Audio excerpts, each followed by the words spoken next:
Hey, bitches! Check out another podcast from Toil and Trouble Media, The Haunted Hustle, and its two-part debut about the Fox sisters. Be warned, the following contains graphic descriptions and situations not suitable to all audiences. In addition to the usual fare, this program frequently discusses manipulation, violence, death, sex, negative stereotypes, and a surprising amount of regurgitation. Listener discretion is advised.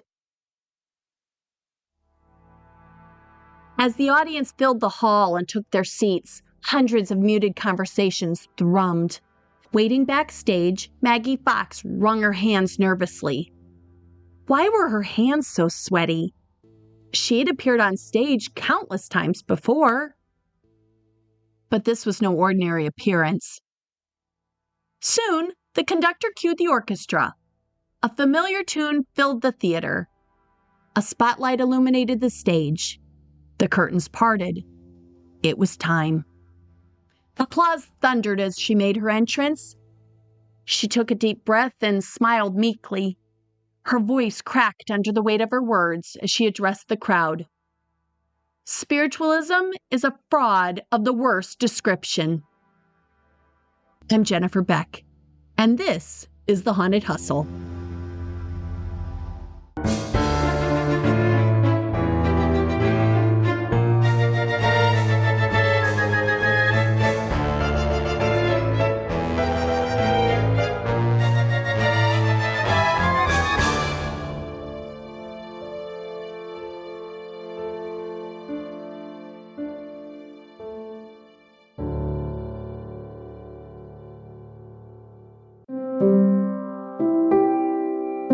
It's funny how time works. A year seems like such a short time when you're an adult, and yet those same 12 months are an eternity to the young. In 1848, 15-year-old Maggie Fox and her 11-year-old sister Kate were silly girls playing games and keeping their parents awake with their constant noise. 12 months later, they were ministers of a runaway religion. Spiritualism had expanded from a hypothetical philosophy in a dusty old book to a full-blown radical movement, blending science with metaphysical apparitions, and they were trapped right in the middle of it. It was a revolting nightmare that, try as they might, the girls couldn't escape. Their parents didn't care. After pulling in most of Hydesville to watch the girls communicate with the spirit of a murdered peddler named Mr. Splitfoot, they dropped them off in the care of their sister Leah. And Leah had the patience and maternal instincts of a snake. She kept them on the road, performing hundreds of shows. It was lonely, miserable work. But they didn't dare refuse, lest a beating follow. Then there was the act itself. All the people they deceived. Those hopeful followers who paid unheard of fees for the chance to see their seances. For a chance to hear from the ones they loved. The girls knew what they were doing was wrong, but were powerless to stop. So many people believed in them and their spiritualist tenets. But for all of their devoted followers came an equal amount of critics, detractors, and threats. To the girls, they all looked the same. The threat became perfectly clear one night before a show in Troy, New York, when a group of quote-unquote religious men attempted to abduct Maggie. Convinced they were heretics, the men took it upon themselves to protect their community by kidnapping a child. While she reportedly suffered no bodily harm, it was undoubtedly terrifying. But once it was over, Leah put her back on stage.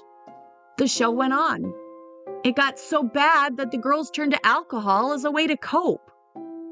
In November of the following year, they tried to make a break for it. During a seance, they spelled out the words, "We will now bid you farewell."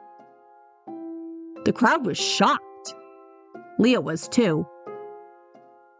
Maggie and Kate held the line for 2 weeks, and the spirits remained silent before they returned. No doubt the return was more a testament to Leah's powers of persuasion than to supernatural gifts.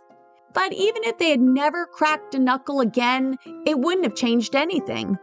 Spiritualism was quickly spreading. Dozens of imitators were discovering mystical powers of their own. By 1850, the New Haven Journal reported as many as 40 families in upstate New York claimed to have the gift, with hundreds more operating from Virginia to Ohio. With each new version came a different variety of the philosophy. Some took a humanist angle. Others used the platform to campaign for abolition of slavery, women's rights, and equality.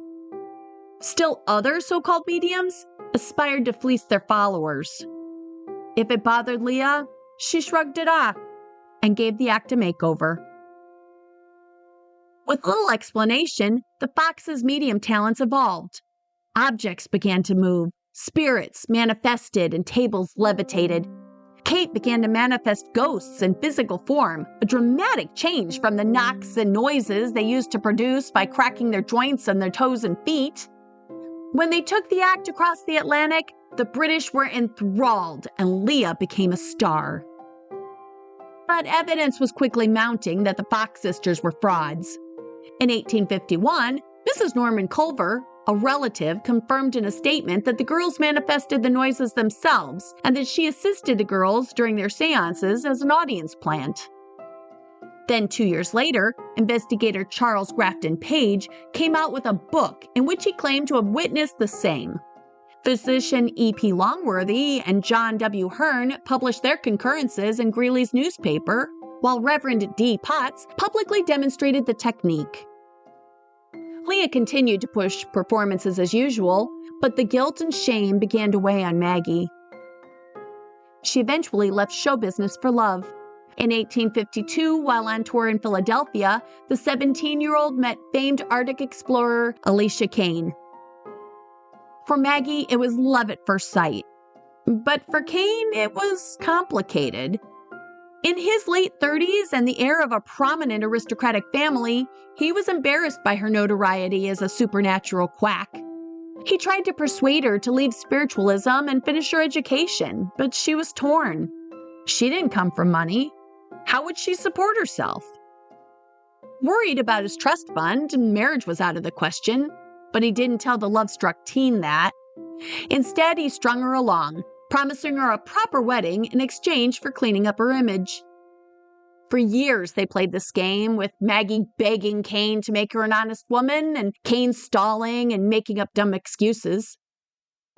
The relationship suffered a setback in 1857 when she joined her sisters to compete for the Boston Courier Prize. Their attempt to win a $500 reward, worth about $17,629 today, was observed by a committee of notable researchers, including magician John Wyman. Wyman saw right through the joint cracking. The sisters failed, and Maggie had to do a lot of groveling when she returned. The will they, won't they continued until Kane finally conceded to a private ring exchange ceremony before his next expedition to Cuba. Upon his return, he promised they would be married. Whether or not he had any intention of doing this is up for debate. This had, after all, been going on for years. The ceremony was kept under wraps and had no bearing either legally or within his Roman Catholic faith. But either way, that day never came. He fell ill while traveling and died.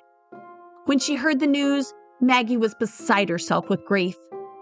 But this was only further compounded when Kane's parents refused to recognize her as his betrothed. They banned her from attending the funeral, and what's more, they refused her a share of his inheritance. But then again, this might also be because Kane never told them and may never have had any intentions to do so. In retaliation, she drank. And drank. And drank.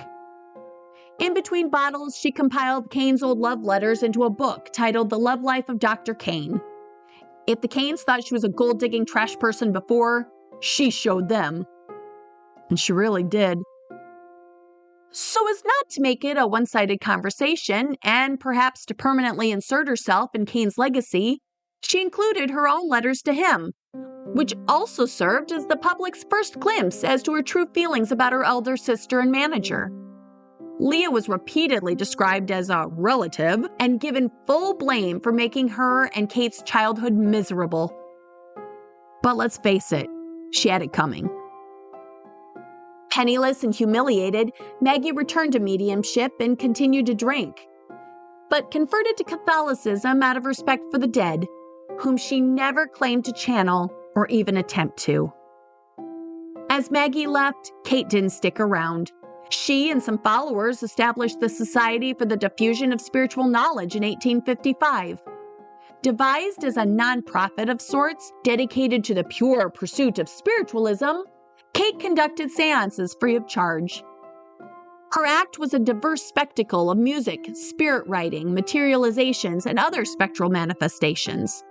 But that didn't mean she went broke. Rejecting standard fees only made her appear more legitimate, and it became easier than ever to court wealthy sponsors. In 1871, Kate and Company traveled to England, paid in full by a wealthy New York banker eager to rub elbows with aristocracy. A year later, she hooked up with Henry Jenkin, a London barrister and spiritualist convert. The two married shortly after and had 2 sons.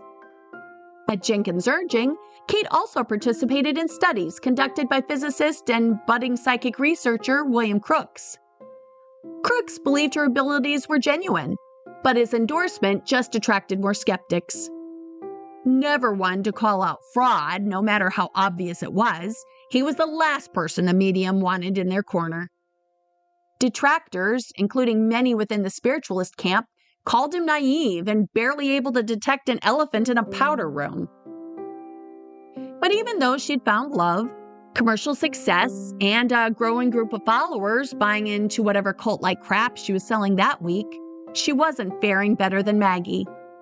Her mental health continued to decline, and like her sister, she turned to alcohol for comfort. Well, that and an equally venomous resentment for Leah. Where her little sister struggled, Leah was living her best life. She remained in New York, riding the coattails of the girls' cross-Atlantic adventures from the opulence of her parlor. There's no record of her financially helping David or her parents, but there are plenty to show she courted high society clients and charged outrageous sums for private sessions. When her husband died of a stroke in 1881, Britain lost its shine for Kate. Her growing reputation as a fraud probably didn't help. So she returned to the United States and reunited with Maggie.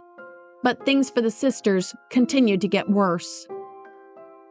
By this time, skeptics, frustrated by what they saw as blatant deception, aimed to take advantage of the weak and gullible, had begun to organize. A group of scholars from the University of Pennsylvania had even obtained enough funding to form the Siebert Commission, the first sanctioned organization to publicly study phenomena. Having been on their radar for years, Maggie was called before the commission to demonstrate her abilities. But all she was able to demonstrate was that she was a wino with incredibly loud arthritic joints. The raps she produced were so pronounced, one observer was able to feel the vibrations through his shoes. Likewise, authorities arrested Kate for public drunkenness and idleness. Her condition was so bad that child welfare workers took custody of her boys in 1888. Frustratingly, Maggie was unable to help. She was just as drunk as Kate. So the boys were returned to England to live with an uncle. Leah worried when she noticed the girls' downward spiral, but not for their well-being. She feared their drinking would threaten her livelihood and high status in the spiritualist community. She'd undoubtedly noticed how their raids into Greeley's wine closet turned him away as an ally. No doubt the public attacks on their credibility were published in the New York newspaper with his blessing. She tried to rein them in as much as possible, adding more shows and even beating them when she could. But as they grew into womanhood and their own independence, she lost this edge as well. The best she could do was continue to bolster her own standing while quietly dismantling theirs. Her first attacks came out in the press, where she publicly chastised them for their alcoholic excess. Setting herself apart as the vision of temperance, she accused them of wild embarrassments hardly fitting for a lady of any standing and called Kate out for being a terrible mother. Ouch. She then took swipes with her book, The Missing Link in Modern Spiritualism, an instant bestseller. It gave her a platform to spill some tea while elevating herself as a spiritual expert. A total win-win for those keeping score, which naturally she was. In addition to murky descriptions of ghostly encounters that were no doubt complete nonsense, she couldn't resist throwing in some barbs. In a real head-shaking moment, she accused her sisters of being frauds from the start and that she was the only one with the true gift the entire time. But in order to believe that, you'd have to ignore a lot of facts. Facts like the children's ages when they came out, their similarity in talents, and that whole management, guardian, tyrant thing, which some people were inclined to do. Spiritualists were quick to overlook a lot when things got contradictory, but it was still a slap in the face to Maggie and Kate, and that was all Leah was really going for anyway. The next opportunity came when she became aware of some juicy little gossip. Those welfare workers that came to take away Kate's children, they were tipped off to the boys' horrifically unsuitable living conditions by none other than Leah. When Kate learned of the betrayal, she was enraged. But this trauma seemed to be Maggie's rock-bottom moment. Having converted years ago, she couldn't help but think that the misfortunes that befell upon her and Kate were a sign from God. That Cain was right and that their past behavior had been diabolical. She started to see blame and personal responsibility in everything. Maybe her own selfish theatrics caused his death in the first place. Tired of all the guilt and the lies, she contemplated suicide. But thankfully, Kate talked her out of it, and the sisters opted for revenge instead. Eager to give Leah the beatdown she so sorely deserved, the sisters met with a reporter for the New York World, who offered to pay them $1,500 to confess their secrets and give him an exclusive, a whopping $52,887 today. Once they received payment, Maggie exposed everything, from the false claims of being psychic to being fed information by Leah, down to the origin of those mysterious raps. Maggie told the reporter every bitter detail of the hoax that occupied most of her life. Quote, "My sister Kate and myself were very young children when this horrible deception began. When we went to bed at night, we used to tie an apple to a string and move the string up and down, causing the apple to bump on the floor. Or we would drop the apple on the floor, making a strange noise every time it would rebound. Mother listened to this for a time. She wouldn't understand it and didn't suspect us being capable of a trick because we were so young. She told the reporter the graduation from apples to joint manipulation was just as simple. Quote, "A great many people, when they hear the rapping, imagine at once that the spirits are touching them. It's a very common delusion. Some very wealthy people came to see me some years ago when I lived in 42nd Street, and I did some rappings for them. I made the spirit rap on the chair, and one of the ladies cried out, 'I feel the spirit tapping me on the shoulder.' Of course, that was pure imagination." When an image of her signed confession appeared along with the article on October 21st, 1888, it was big news. As she bid the reporter goodbye, Maggie might have felt unburdened, but she was far from finished. She had a movement to bring down. A few days before, in anticipation of the tell-all interview, Maggie booked the stage at the New York Academy of Music for a show she promised audiences would never forget. She was right. When she came out on stage with tears in her eyes, she made a public confession. Quote, "When I began this deception, I was too young to know right from wrong. That I have been mainly instrumental in perpetuating the fraud of spiritualism upon a too confiding public. Many of you already know. It's the greatest sorrow of my life. I have seen so much miserable deception. That's why I'm willing to state that spiritualism is a fraud of the worst description. The packed house of over 2,000 was shocked, but not Kate. She sat quietly in a box overlooking the stage supportively. With her sister's dour approval, Maggie proceeded to raise her skirt and take off her shoe. Placing her foot upon a small wooden stool, she positioned herself under the spotlight to afford spectators the best view. The crowd fell silent as she proceeded to demonstrate precisely how they were able to make the noise that made them famous. There stood a black-robed, sharp-faced widow, the New York Herald reported, working her big toe and solemnly declaring that it was in this way she created the excitement that had driven so many persons to suicide or insanity. One moment, it was ludicrous. The next, it was weird. In spite of the disclosure, many still gasped as if they were hearing the noises for the first time. Imagination, as Maggie reminded them, was a powerful thing. When finished, she explained, quote, Mrs. Underhill, my eldest sister, took Katie and me to Rochester. There it was that we discovered a new way to make the raps. My sister Katie was the first to observe that by swishing her fingers, she could produce certain noises with her knuckles and joints, and that the same effect could be made with the toes. Finding that we could make raps with our feet, first with one foot and then with both, we practiced until we could do this easily when the room was dark. Like most perplexing things when made clear, it's astonishing how easily it is done. The rapping is simply the result of perfect control of the muscles of the leg below the knee, which govern the tendons of the foot and allow the action of the toe and ankle bones that are not commonly known.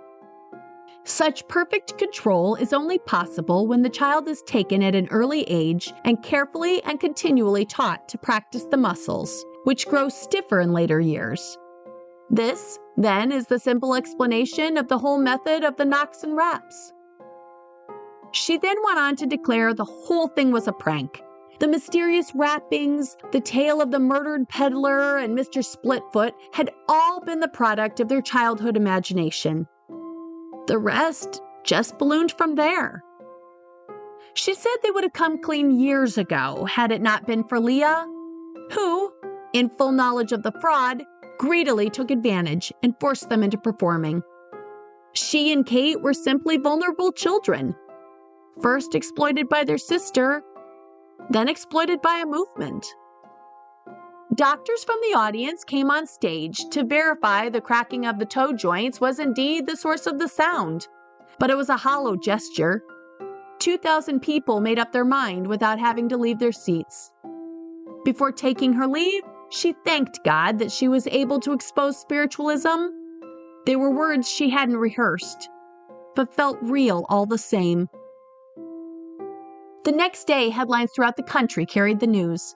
The press called it a death blow to spiritualism, and the New York Herald reported Maggie was greeted by cheers and hisses. Her next appearance was at a spiritualist debate at the Manhattan Liberal Club, where, incognito, she blew more holes in the church's convictions. Under the alias Mrs. Spencer, Maggie demonstrated seance stunts many thought were indisputable, like moving objects across the table with strings and slate writing by concealing chalk between their teeth and toes. If her first appearance was a war declaration, the psychic community saw this as an invasion. She was no longer attacking her sister. She was taking on the firm. The sisters followed it up by collaborating with author Reuben Briggs Davenport on a book amply titled The Death Blow to Spiritualism. In addition to repeating much of their origin story, the girls detailed their shame and guilt of being involved in such a plot, as well as claims of abuse and exploitation. The book was viewed as the final nail in the conflict's coffin. Spiritualists quickly took sides. Critics gleefully high-fived, supporters attacked their once spiritual priestess as a crazy drunk. Others alleged her confession was merely the product of sour grapes. Unable to make a career out of her mediumship, Maggie selfishly aimed to bring down the whole industry. Religion. Leah rolled her eyes and publicly dismissed her sisters as pathetic attention seekers, putting their narcissistic greed before truth and righteousness. And the discussion wasn't solely between the living. Another contemporary medium claimed she was contacted by the ghost of spiritualist leader Samuel B. Britton to offer his unsolicited opinion. Or was it solicited? Spiritualism gets kind of confusing. While acknowledging Maggie genuinely had the gift, the ghost explained, quote, "The band of spirits attending during the early part of her career had been deceived by other unseen intelligences who are not scrupulous in their dealings with humanity. Other cultists relied on beliefs to come up with an even more bizarre excuse. According to them, the Hydesville house was haunted, so the girls were possessed. It was as simple as that." I have yet to find any research into how exactly that rationale was simple, but we'll give them an A for creativity. Perhaps the greatest assault came when, for all her previous support, Kate denounced her. She repeated all the personal attacks, made up a few new ones, and continued to perform. No amount of insults or accusations could have been as painful as that. Maggie found herself defeated, isolated and alone. She retracted her confession less than a year later in November of 1889. But if she thought that would put the ugly matter to rest, she was wrong. Instead of accepting her surrender, the congregation questioned her motives even more. It may sound peculiar, but Maggie is far from the only person to ever recant. It's actually pretty common, and surprisingly, we still know very little about why people do it. Most researchers believe that after confessing, the pressures exerted by a punitive society to repent and often publicly suffer are enough for the confessor to rethink his or her decision. If that isn't enough, there's the matter of the monetary and other intangible gains the confessor enjoyed while committing the crime. All these disappear the minute they fess up. And without an equal substitution, some try to restore things to status quo. In true spiritualist style, Maggie insisted the spirits compelled her to do so. But since by now no one believed her no matter what she said, we may never really know. Her detractors didn't let up. They continued to claim her confession was just another lie to spite Leah, who sat there like a cat with a canary, happy to reap the benefits of her sister's sorrow yet again. Broke and rejected, Maggie attempted to return to the stage, but her performances never again attracted the interest or paying clientele of her earlier career. Debunkers questioned her reliability and didn't want a thing to do with her, nor could she sell any more exclusives. After recanting the New York Tribune story, the press quietly deemed her untouchable. But the spiritualist movement marched on. It no longer needed the Fox sisters. It had outgrown them, emerging as an exciting way to reconcile mysteries of the soul with the complicated uncertainties of a rapidly advancing society. It was no longer a heretical pleasure to be enjoyed at shadowy theaters. Its followers were respectable, intelligent, and successful. Among its ranks were industry leader Thomas Edison, author Sir Arthur Conan Doyle, First Lady Mary Todd Lincoln, several Ivy League college presidents, and Queen Victoria herself. And the supernatural testimony continued to grow.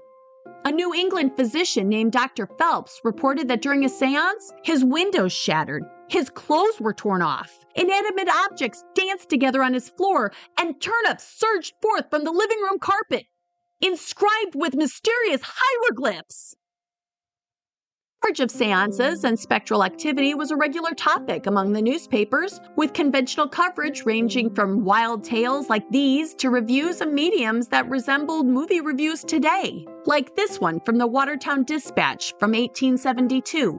Quote, We have seen the Davenport brothers and thought them very mysterious, but this of the Snell brothers is far ahead of them. Their dark seance is entirely different from the Davenports, as they are tied inside a cabinet and a rope is passed around the cabinet and sealed. The musical instruments are placed outside and perform wonderful antics. They will be sure of crowded houses wherever they go. Specialist publications also emerged, like the Banner of Light, a spiritualist periodical published in Boston, and the Spiritualist Telegraph. But for all of the show and theatrics, spiritualism was a springboard for many champions of societal ideals, like William Henry Channing, a Unitarian minister and proponent of church-sponsored cooperative resource programs. Childhood educational pioneer and kindergarten founder Elizabeth Peabody. And Theodore Parker, who besides sharing Peabody's transcendental beliefs of the inherent good in people, was a social justice commando. There are very few human rights causes out there that he didn't champion, back in the mid-1800s. Abolition of slavery, freedom of expression, labor rights, women's rights, and religious freedom. All of these amazing philosophical advancements made possible because spiritualism grew and thrived. By the end of the Fox sisters' careers, millions of people identified as confirmed spiritualist followers. The impact of their decade-long career was unbelievable. Its future, unimaginable. For all the public disdain, Maggie had, in a curious way, been an accidental pioneer. Decades before vaudeville would recognize female performers like her, she and her sisters gave women a stage, an audience, and a voice. Long before they would be given the right to vote, the Fox sisters gave women a way to financial independence, increase their social standing, and express themselves. It's a remarkable legacy, but one she probably wasn't very proud of. As the years went on, Maggie found herself at the end of her rope and at the bottom of a bottle, drunk, broke, and bitter. Leah eventually went on to marry a wealthy, respectable businessman. Using the fortune she swindled from her sisters, she went on the lecture circuit, speaking to crowds of the faithful. She died in 1890. Kate eventually drank herself to death, passing away in July of 1892 at the age of 56. She'd been homeless. Her body was discovered by one of her sons after a noticeable absence. Maggie never reconciled with Leah or spiritualism, and to her last day felt ashamed of her involvement with the whole mess. She died in 1893. The girls were buried in Cypress Hill Cemetery, forever removed from their elder sister, who was interned across town with the rest of the Fox family at Greenwood Cemetery. Their deaths made little impact. Spiritualism would flourish without them. In time, the Fox sisters faded into lore. There was no memorial seance for them as there would be for Doyle. No spirit medium claimed any of them a spirit guide. But in the end, perhaps that was okay. At least they got to rest. Stay tuned after the break for more about the aftermath of the Fox sisters.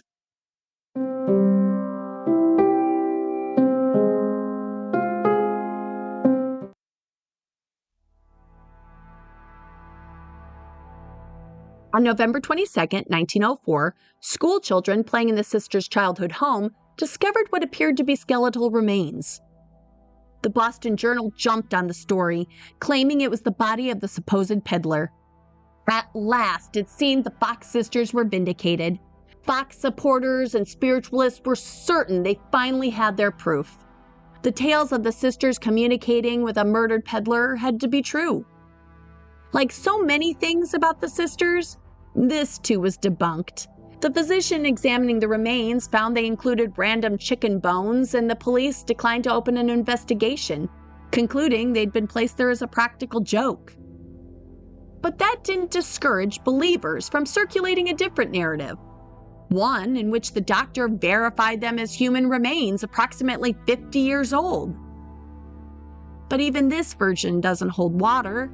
For that to be true, the peddler would have died in 1854, well after the girls were grown.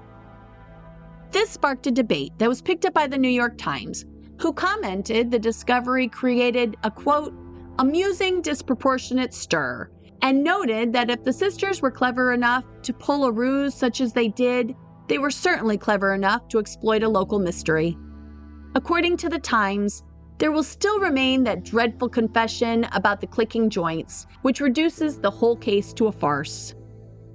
The remains are now housed at the Lilydale Museum, where not a single rap has ever been recorded. This has been The Haunted Hustle. Thanks for listening.